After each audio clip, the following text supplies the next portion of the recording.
an ka fête do ya Allah a bɛɛ lajɛlen invité do a bɛ daminɛ 14h di Mamu sera k'i tɛgɛ bɔ a yɛrɛ kɔrɔ lala o ma sɔn ka diya n ye a bɛɛ lajɛlen invité do maliyɛnw billet d'entrée ye 1000 francs ye VIP o ye 2000 francs c'est des enfants na Ɲamakɔrɔ an bɛ wele da kɛ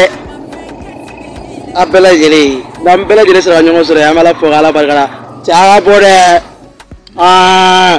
t-shirt artiste caman bɛ yen comédien caman bɛ yen parara dɛ voilà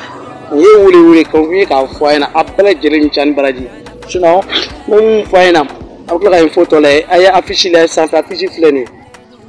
n b'a yira a bɛɛ lajɛlen la a bɛɛ lajɛlen ka tila ka kɛ seere a ka information tɔ ɲɛɲini yanni le 22 cɛ an ka ɲɔgɔn sɔrɔ c'est des enfants na an ka gogoro an ka kɛ pa Arisi ale ni Alex concert pan ka concert duman da